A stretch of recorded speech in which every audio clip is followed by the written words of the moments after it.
My girlfriend's friends laughed. Why does he dress like a broke intern? While she kept silent, I just smiled, got it, sipped my drink, and let them laugh. Seconds later, the man she'd been dying to impress walked in, looked at me, and said, "So I finally learned what happens when you try to build something real with someone who's fundamentally embarrassed by who you are, and honestly, it took a Christmas party from hell to see it clearly. I'm Kieran, 32M, and I've been with Valencia, 29F, for about 18 months. Met through mutual friends. She works in social media marketing, seemed down to earth at first. What she didn't know, what I don't really tell anyone, is that I sold my AI startup 3 years ago for enough money that I'll never have to work again if I don't want to. But here's the thing. I watched money destroy my parents' marriage. Dad made it big in tech in the 90s, and suddenly every relationship became transactional. People wanted things from him, not connection with him. Mom started spending like wealth was a personality trait. By the time they divorced, I couldn't tell who actually cared about my dad versus who cared about his portfolio. So when I got my exit, I made a choice. I kept living like a regular person.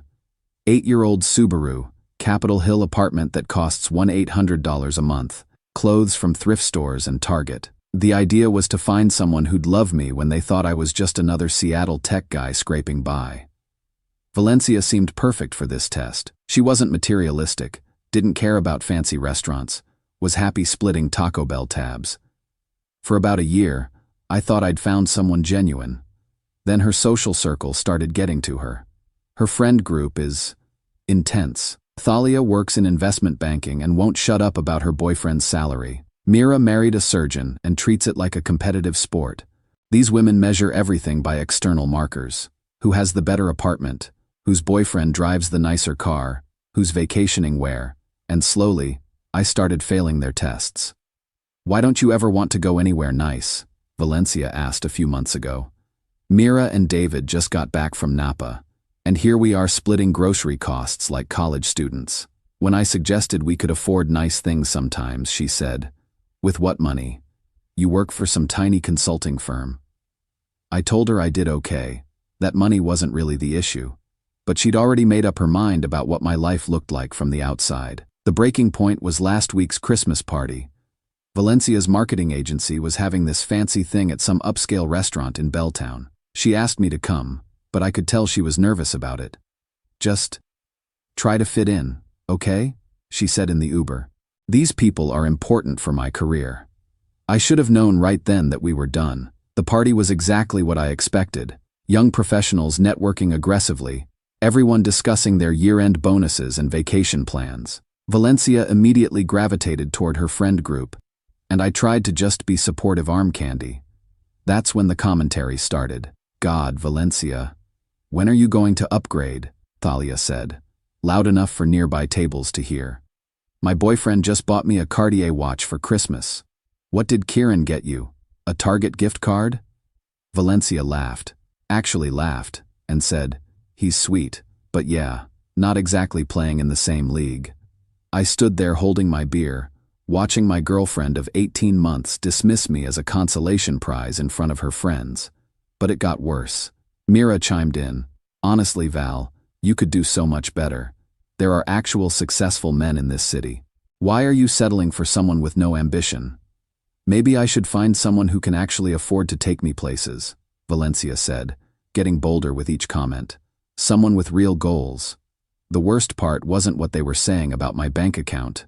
It was watching Valencia agree with every word. This woman I'd been building a life with was basically auditioning for her friend's approval by throwing me under the bus. I was seriously considering just walking out when something happened that I definitely wasn't expecting. The restaurant got quiet near the entrance, and I looked over to see Stellan Briggs walking in with his usual entourage.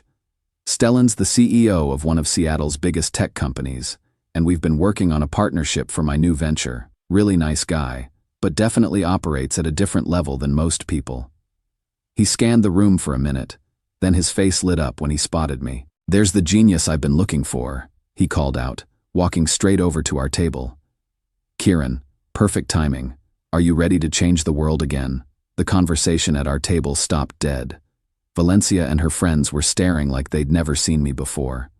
"Hey Stellan," I said, trying to keep it casual. Just enjoying a Christmas party. How's the family? Great, great. Listen, I just got off the phone with our board about the partnership. They're all in on the $200 million. Lars, your track record speaks for itself. That AI exit was brilliant. And now this new platform. You're going to revolutionize the entire industry. I could feel Valencia's eyes boring into me, but I stayed focused on Stellan. We should probably discuss details somewhere more private, I suggested. Of course. But I had to tell you, our investors are calling you the next Elon. After selling your first company for $40 million and now this, you're going to be the story everyone talks about this year. The silence at our table was deafening. Thalia had stopped mid-sentence with her mouth literally open. Mira looked like she was having a mathematical crisis. And Valencia looked like she'd just realized she'd been making fun of someone who could buy and sell everyone at that party. Stellan talked for another few minutes about our timeline, mentioned something about Forbes wanting an interview, then headed off to schmooze with other people. The entire restaurant was buzzing. Apparently several people had recorded parts of the conversation, and word was spreading fast about who I actually was. Valencia immediately went into damage control mode. "Oh my God, babe. Why didn't you tell me?" she said, grabbing my arm. "We were just joking around. You know I think you're amazing." Thalia and Mira suddenly wanted to know all about my work, my companies, my fascinating career trajectory. Same people who'd been suggesting Valencia dump me 10 minutes earlier were now hanging on every word. But something had shifted in me watching this whole thing play out. These people didn't suddenly respect me because I'd proven my worth. They respected my bank account. The version of me they'd been mocking hadn't changed. Only their perception of what I could do for them had changed. "I think I'm going to head home," I told Valencia quietly. "What? No. Stay. Everyone wants to meet you now." That was the problem. Everyone wanted to meet me now. I've been thinking about it for 3 days, and I can't shake how quickly she turned from dismissive to possessive the second my actual value was revealed. Like I was a stock that had suddenly jumped in price. Not a human being she'd been dating for over a year. Maybe I was wrong to hide my situation. Maybe I should have been upfront from the beginning. But watching someone you care about laugh along while their friends suggest you're not good enough, that cuts deep in a way that has nothing to do with money. I guess I got my answer about whether Valencia loved me or just tolerated me until something better came along. Edit. Getting messages asking why I hide my wealth. My parents' marriage fell apart because every relationship became about what my dad could provide, not who he was. I wanted to find someone who'd choose me when they thought I was ordinary. Edit 2. To those saying I should have told her, maybe. But her reaction to thinking I was just a regular guy told me everything I needed to know about her character. Update 1. Still processing everything that happened at that Christmas party, and honestly, the last few days have been more revealing than the entire past year of dating Valencia. So I left the party that night without much drama, just told Valencia I needed some air and took an Uber home. She texted me probably 15 times between midnight and morning, ranging from confused, "Why did you leave?" to accusatory, "You lied to me about your job," to something approaching panic, "We need to talk about this." I didn't respond until the next day. Needed time to think about what I'd actually witnessed. When we finally talked, it was like dating a completely different person. Suddenly she was fascinated by my work, wanted to know all about my companies, kept asking why I'd been so modest about my success. The woman who'd laughed when her friends called me unambitious was now gushing about my incredible achievements. "I always knew you were special," she kept saying. "I could tell you were going places." Except 3 days earlier, she'd literally suggested she should find someone with actual goals. The friend group dynamic shifted overnight too. Thalia, who'd spent months making comments about my dead-end consulting job, suddenly wanted to grab coffee to learn more about the tech industry. Mira started inviting us to dinner parties where she could introduce me as Valencia's boyfriend, the entrepreneur. Same people, same me, but now I was worth their attention because someone else had validated my bank account. What really got to me was watching Valencia try to rewrite history. She started telling people she'd always supported my dreams and had believed in me from the beginning. When I pointed out that wasn't exactly how I remembered it, she said I was being too sensitive about some harmless teasing. Harmless teasing. That's what she called 18 months of subtle digs about my ambition, my car, my apartment, my life choices. Besides, she said, I was just trying to motivate you to reach your potential. That's when I realized she genuinely didn't understand what had happened. In her mind, mocking my lifestyle was somehow helping me. The idea that I'd been successful the entire time but chose to live modestly didn't compute for her. The breaking point came 3 days after the party. We were at lunch, and she kept talking about how we should move in together, maybe look at condos in Belltown, start building something real, now that she understood my actual situation. What's different now? I asked her. What do you mean? What's different about me now versus 3 days ago? She got flustered, started talking about trust and communication, and how relationships evolve. But she couldn't answer the basic question. If she wanted to build something real with me now, why hadn't she wanted that when she thought I was just a regular guy? I've been staying at my place since then, thinking about what I actually learned from all this. The money test worked, but not how I expected. Valencia failed it, obviously. She only valued me once she knew my net worth. But so did her entire social circle. These people who'd written me off as a loser were suddenly treating me like I'd personally invented the internet.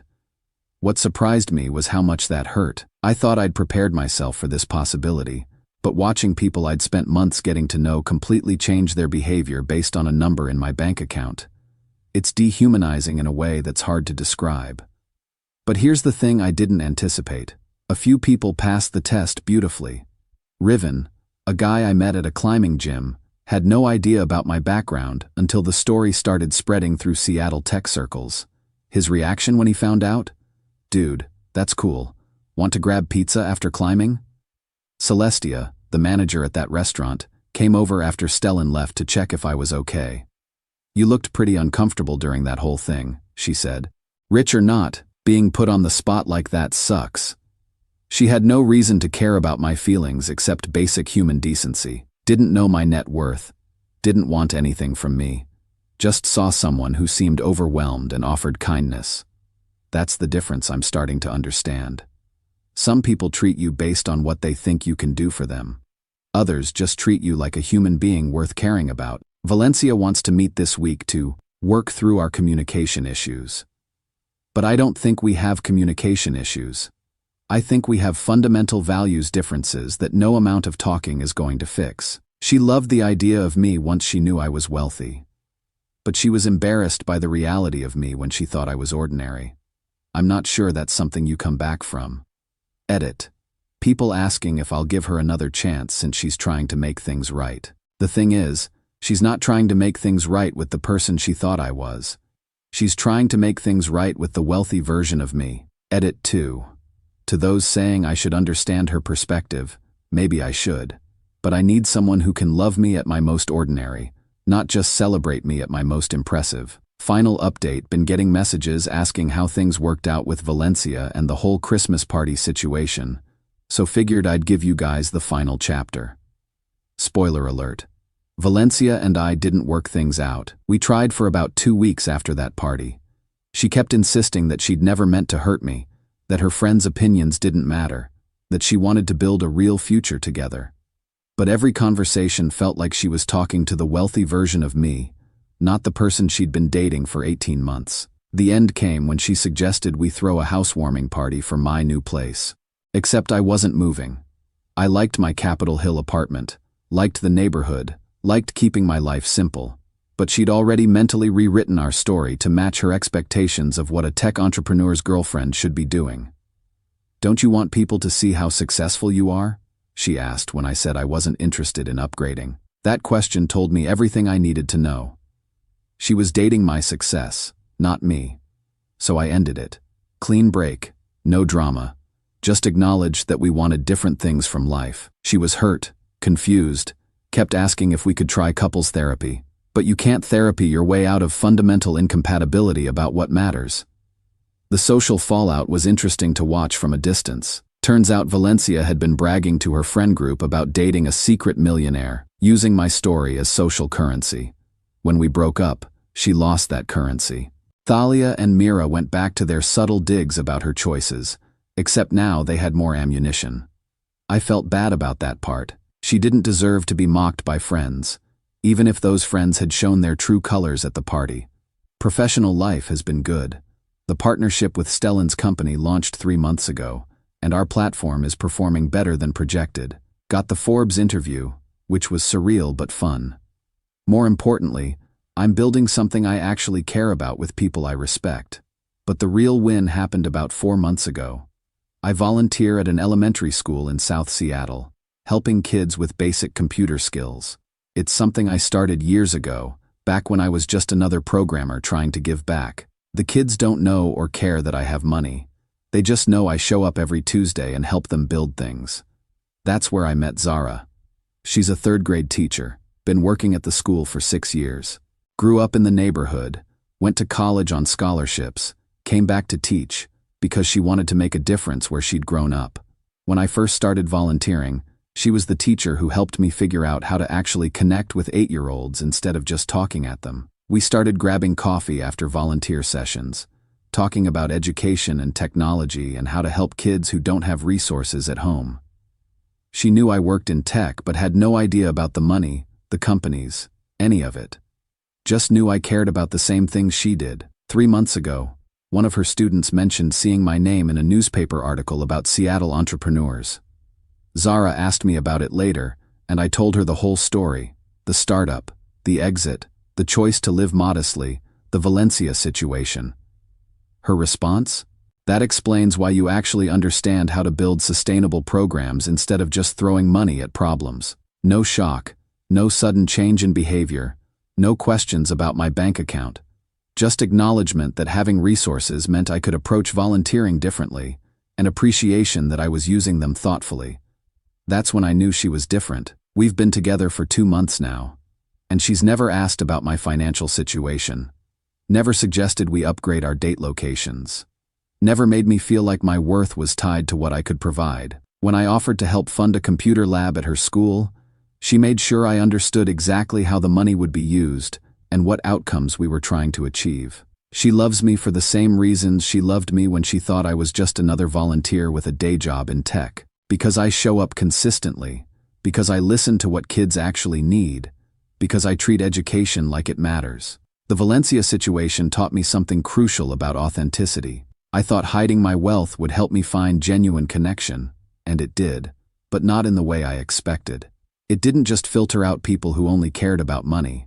It also showed me what I was actually looking for in a partner. Someone who values consistency over flash.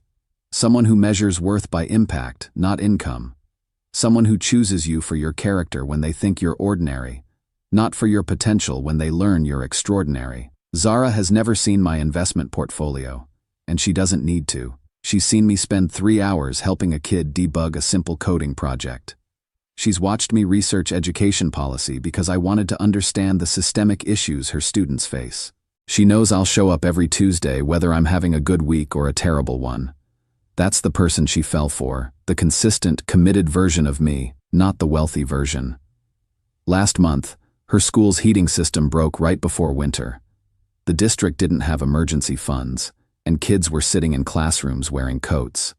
I quietly paid for the repairs, but structured it as an anonymous donation through a foundation so she wouldn't feel weird about it.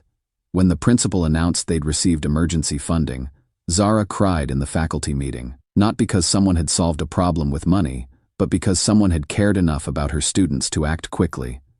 That night, she told me it was one of the most beautiful things she'd ever witnessed. A community coming together to take care of kids who needed help. I didn't tell her it was me, but watching her joy at seeing a problem solved, knowing I could be part of making her world a little easier, that felt better than any business deal I've ever closed. Valencia wanted me to be someone impressive. Zara loves me for being someone reliable. The difference is everything. Edit. For those asking if I'll eventually tell Zara about paying for the heating system, probably someday. But right now, she loves the version of me that shows up for kids every week. That's the most important part. Edit 2. To anyone considering hiding significant wealth from partners, it's not about the money. It's about finding someone who chooses you for reasons that won't change when circumstances do.